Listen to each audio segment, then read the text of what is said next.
안녕하세요 여러분, 차르입니다. 되게 오랜만에 영상을 찍죠. 신사업을 준비하고도 있고 여러 가지 어쩌다 보니까 영상을 찍지 못했던 것 같아요. 저도 제 삶이 있다 보니까 장이 제가 지난 텔레에서 9월, 10월이 힘들 것 같아요 라고, 그러니까 마지막 힘든 시기 남았네요 라고 썼던 것 같은데, 그 얘기와 함께 이제 전반적으로 장이 어쨌든 힘들잖아요. 많이 힘든 것 같아서 이겨내기 위해서 어떤 생각을 하고 있는가 그냥 공유차 영상을 올리게 되었습니다. 네, 오늘 내용은 일단 비트 먼저 보고 가실까요? 비트 스탬프의 이제 일봉 차트인데요. 좀 더러워요. 제가 오랫동안 봤던 차트라. 지금 가장 중요한 추세선을 이렇게 세 가지로 보고 있는데 마침 보라색에 다 있네요. 근데 되게 재밌는 게 17,800달러를 지난 4월에 얘기했던 것 같아요. 그러고 6월 달에 왔다가 반등장의 베어마켓 랠리 BMR이라 하죠. BMR이 왔다가 다시 재차 떨어지고 있는데 오늘 FMC가 또 새벽에 있죠. 이후에 여기 부근, 그러니까 지금 우리가 보고 있는 이 자리 부근이 저점일지 장기적으로, 아니면 원래 1년 정도가 이제 코인의 하락장이 원래 고점 이후 1년의 하락장이었으니까 17년도 12월부터 18년 12월까지도 그랬고, 여기 13년 14년 1월부터 15년 1월까지도 그랬으니까 올해 11월까지 좀 더 봐야 될지, 그거는 뭐 오늘 FMC 이후에 여러분들이 판단을 하면 좋을 것 같고, 여기서 더 떨어지든 아니면 뭐 횡보를 좀 더 하든 사실 큰 가격대 차이는 나중에 봤을 때 안 날 것 같다라는 얘기를 하고 싶고, 넌 어떻게 확신하느냐라고 말하는 것에 대해서 이따가 말씀을 드릴게요. 근데 여기서 하나 재밌는 게 그 17,800을 얘기를 했다가 마지막에 제가 14,000에서 13,800을 다시 얘기를 했던 이유가, 피보나치를 이렇게 14,000대로 보면 해석이 가능한 게 있어요. 어디였죠? 아, 네, 이렇게인가? 네, 이렇게 보면, 네, 여기가 0.618로 기준을 잡으면 주봉에서, 그럼 이 하락에 대한 반등이 0.618로 왔고, 이후에 이 횡보에서 아래 꼬리를 메웠던 구간들이 0.382로 보고, 뭐 13,800인가 이렇게 보면은 하여튼 답이 나오더라고요. 제가 정확하게 지금 기억이 안 나는데 이렇게였나요? 아, 이렇게였나 보다. 그럼 11,000이네. 뭐 아무튼 이렇게 나오더라고요. 그래서 이 스탬프를 봐서 그런가? 아무튼 더 아래까지 보게 된 계기는 이 피보나치를 제가 옛날에 이제 원래 고점이 나오고 저점이 나왔을 때 쓰면 제일 좋은데 예측해서 쓰는 모델을 보여드렸죠, 몇 번. 그렇게 예측을 하다 보니까 답이 그렇게 보였었습니다. 그래서 말씀을 드린 거고요. 일단 뭐 이건 중요한 내용이 아니니까 이게 아니라, 자, 그래서 이 하락장 이후에 저는 어머니랑 이런 얘기를 좀 많이 해요. 어머니랑 코인을 5년, 6년째 하고 있고, 아, 진짜 오래가요? 이런 얘기를 좀 하는데, 했을 때 어머니께서 그런 얘기 하시더라고요. 차리야, 2017년에 18년까지 하락장 1년 오고, 19년도에 반짝 오르나 싶었는데, 19년도에 코로나가 터지더니 20년 3월 달에 전 세계가 망할 것처럼 했는데, 결국은 자산 시장이 좋았고, 마스크 회사가 잘 되고, 메가스터디도 잘 되고, 카카오도 잘 나가지 않았냐. 그런 얘기를 하다가, 음, 또 저 역시 사람인지라 흔들렸나 보다라는 생각이 좀 들었어요. 결국 이 시장의 가치는 어디에 있는가라는 생각을 좀 해보면, 고팍스에서 쓴 글에 이제 그쪽에서도 인용을 한 건데, 서울대 유기훈 교수가 쓴 미래사회 보고서 2090년 미래사회 계급에 대한 전망이 나와 있는데요. 보시면 아시겠지만 1계급은 플랫폼 등 기술을 소유한 길럽인 0.001%가 최상위의 자본가에 있고, 미래사회 계급이죠. 2계급이 정치인, 연예인 같은 스타가 있어요. 3계급은 뭐 사회 전반의 일자리를 대체할 AI, 그러니까 AI가 어떻게 보면 3계급이고, 그 다음에 단순 노동자가, 모든 인간들이 단순 노동자에 거의 들어간다는 얘기죠.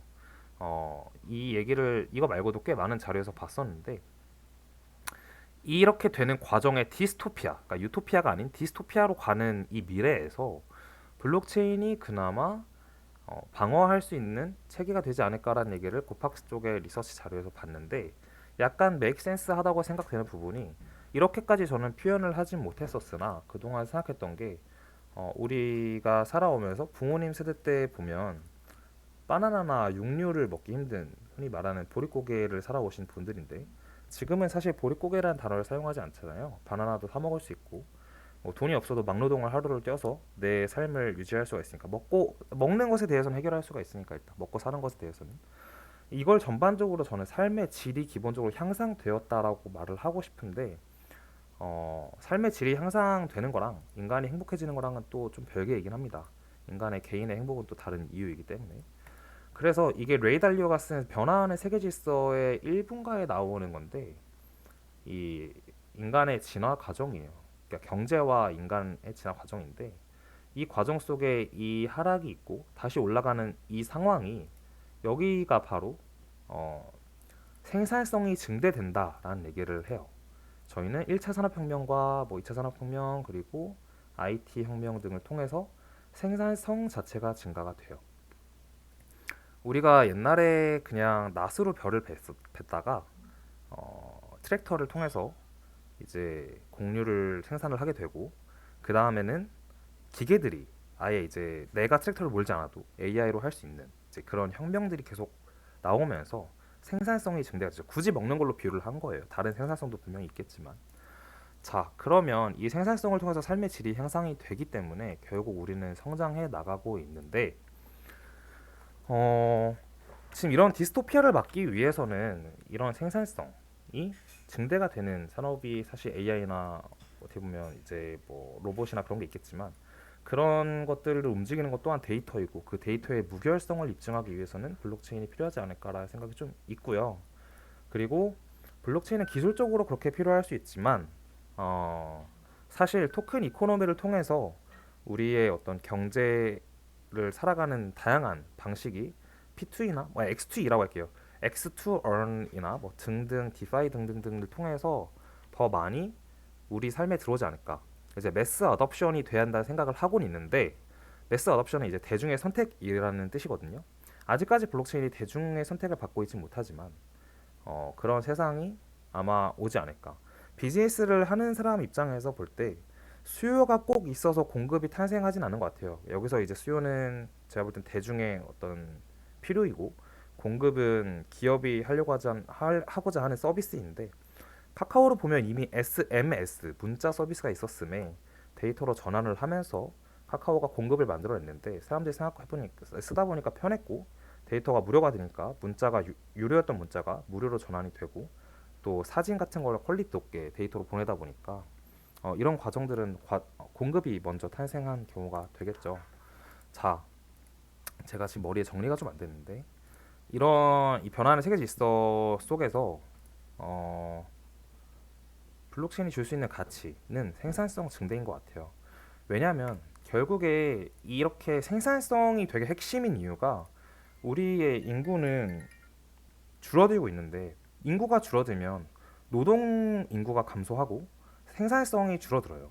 그 줄어드는 생산성을 AI나 아니면 여러 가지 기술이나 로봇들이 그걸 대체하게 되고 그 과정에서 이제 나머지 프리케이트 계급으로 나눠진 단순 노동자들이 그들의 어떤 생산 활동이나 아니면 경제 활동을 하기 위해서는 토큰 이코노미가 접목된 세상이 오면 조금 더 나은 경제 활동을 할 수 있지 않을까라는 게 일단 제 생각인데 죄송해요. 제가 원래는 좀 더 정리를 해서 말을 했어야 되는데 정리가 조금 안 된 부분이 있네요.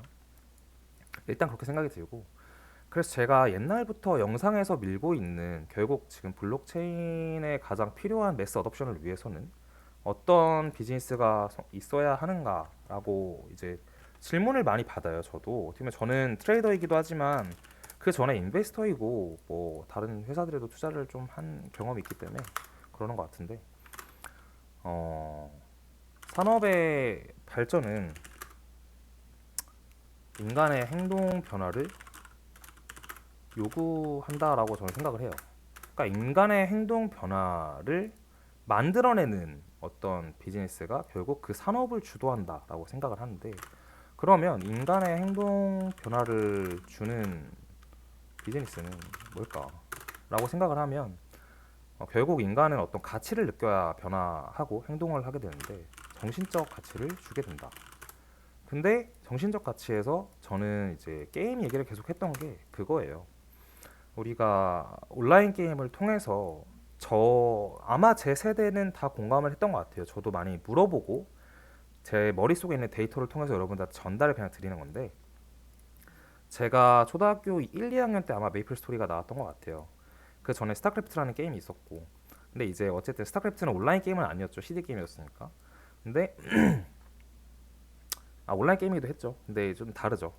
메이플 스토리 같은 게임을 통해서 즐거움이라는 정신적 가치를 받다 보니 저절로 컴퓨터 앞에 있는 시간이 많아졌고, 인터넷을 접속하고 서칭하고 뭔가를 계속 그 안에서 액티브하게 만드는 그런 행동을 했던 것 같아요. 컴퓨터라는 걸 결국은 친숙하게 사용하게 됐고, 그 다음에 인터넷 프로토콜 자체를 친숙하게 사용한 세대가 아마 저 세대인 것 같아요. 이제 MZ에 제가 M에 속할 텐데, 아마 저까지가 딱 밀레니얼스일 텐데, 네, 그런 생각이 듭니다. 그 다음에 사실 온라인 게임의 탄생 이후, 그러니까 닷컴 버블이 터지고 나서 사실 온라인 게임이 탄생을 했고요. 그 다음에 온라인 게임이 2010년대에 나왔고, 네, 아니죠. 네, 닷컴 버블 2000년대 나왔으니까 그 다음에 2002년도가 아마 메이플스 나왔던 것 같은데, 어쨌든 온라인 게임을 통해서 인간의 행동이 변화가 된 거죠. 컴퓨터를 사용하는 빈도나 그런 게 증가됐으니까. 그래서 친숙하게 된 컴퓨터가 있었는데, 2008년 금융 위기 이후에 모바일 게임 세상이 왔잖아요. 이제 이 얘기들은 제 얘기는 아니에요. 저도 제가 존경하는 분이 해주신 얘기를 조금 조미료를 쳐서 전달을 드리는 겁니다. 금융 위기 이후에 2010년도 이제 아이폰 3GS가 한국에서는 많이 보급이 되었고, 많이도 아니지만 저도 그 당시에 썼던 기억이 좀 있습니다. 2007년도에 스티브 잡스가 프레젠테이션을 통해서 아이폰을 발표를 했어요. 그리고 우리나라 2010년도에 왔고, 2014년도에 제 기억상에 저도 제가 했던 겁니다. 클래시 오브 클랜이라는 어플리케이션 게임을 통해서 과금이라는 거를 모바일 게임에서 처음 해봤고요. 이제 클래시 오브 클랜 만든 회사가 슈퍼셀이죠.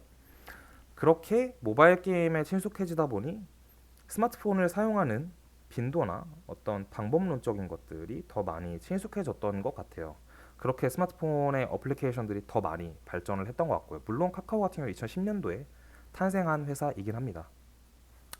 지금 그래서 새로운 정신적 가치를 즐거움을 이제 주는 거는 블록체인에 있는 네이티브한 게임이 돼야 하지 않을까라는 게 그냥 제 생각이에요. 왜냐하면 결국 지금 여러 가지의 매크로적인 이슈, 인플레이션, 전쟁, 공급망 등등을 통해서 경제가 좀 한번 흔들리고 있는데, 새로운 산업이 등장을 할 때가 됐고, 2000년도 닷컴 버블 이후에 온라인, 2018년 이후 금융위기 이후에 모바일, 그리고 지금 어떻게 보면 2020년도 코로나 때 왔어야 되는 게 안 왔고, 이후에 지금 타격을 양적 완화 정책으로 인한 타격을 입고 있고, 공급망 문제를 통해서 여러 가지 등등으로 이 이후에 와야 되는 산업이, 물론 AI나 로봇 이런 것도 계속 발전하겠지만 결국 사람들에게 매스 어답션 될 수 있는, 바로 사람들이 뭔가 행동할 수 있는 게, 토큰 경제는 돈이 움직이기 때문에 더 빨리 성장할 수 있지 않을까라는 생각이 좀 듭니다. 그 안에서 촉매가 되는, 매우 큰 폭발적 성장을 할 수 있는 촉매를 만들어내는 게 게임 산업이지 않을까라는 생각이 아직까지는 들고 있어요. 그리고 말하는 네이티브한 게임이라는 거는 온라인에서의 게임을 모바일로 전환시킨 게 아닌, 또 모바일에서의 게임을 블록체인화 시킨 게 아닌, 블록체인만의 고유의 감성, 뭐 NFT나 디파이 등을 통해서 게임에 그걸 엮어서 풀어내는 회사가 잘 되지 않을까라는 게 제 생각입니다. 왜냐하면 메이플스톤이나 던전 앤 파이터 같은 우리나라의 그 당시 게임들이 아무리 잘 나갔어도 모바일 시대에서는 사실 먹히지 않았잖아요. 그래서 크리에이티브한 새로운 무언가가 나와야 된다라는 생각을 하고 있습니다. 결국 그런 새로운 산업에서의 게임 등장이 4에서 5년 걸렸던 것 같아요. 뭐 아이폰 2010년도 기준으로 2014년에 슈퍼셀이 나왔고, 2000년 닷컴 버블 이후에 4, 5년 안에 그런 뭐 RPG 게임이나 여러 가지 게임들이 서든어택도 있었고 나왔던 것 같은데, 근데 이 주기가 꼭 새로운 산업에서의 게임 등장 시기랑 맞물리진 않는 것 같아요.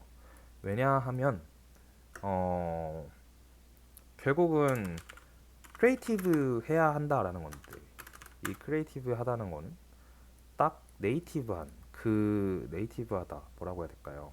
온라인은 온라인에 최적화된, 모바일은 모바일에 최적화된, 블록체인은 블록체인에 최적화된 게임이 나와야 되는데 뭐 아직까지 사실 그렇게 보이진 않는 것 같아요.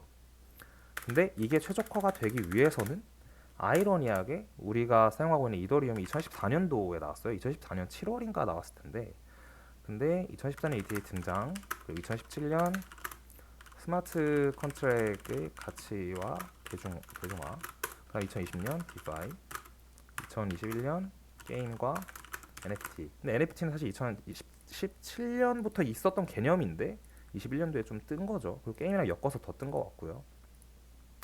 그다음에 길드도 있었죠. 뭐 이런 개념이 있는데 결국 이게 시기적으로 3, 4년 동안 나온 스마트 컨트랙을 가지고 나온 게 이런 상품들인데 이러한 것들을 엮어서 좀 더 크리에이티브하게 나올 수 있는 게임이 있으면 참 좋겠다라는 생각이 좀 드네요. 근데 결국 세대가 바뀜에 따라 지금 되게 재밌는 게 스시 같은 경우도 유니를 하드포크 한 거잖아요. 그러니까 우리 세대는 정확히 하드포크를 잘하는 세대예요. MZ 세대의 특징은 모방을 잘한다라는 게 MZ 세대의 특징이에요. 이게 나쁜 것도 아니고 좋은 것도 아닙니다. 그냥 그런 세대입니다. 근데 결국 1티어의 비즈니스를 만들어내는 사람은 되게 크리에이티브한 무언가를 창조하는 사람이라고 생각이 들어요. 뭐 이더림도 마찬가지고요.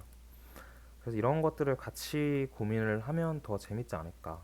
혼자 생각하는 것보다 내가 생각하는 거를 공유하고 공감해주는 사람들이 있어서 행복한 것도 있고요.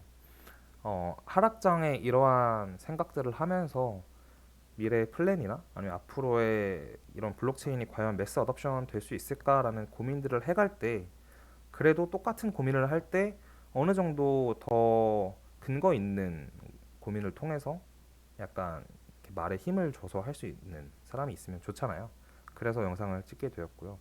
결국 결론적으로 제가 하고 싶은 말은 블록체인이 가져올 수 있는 가치는 분명히 있고 토큰 이코노미를 통해서 우리 삶이 변화가 되긴 될 것 같다라는 생각이 분명하게 있습니다.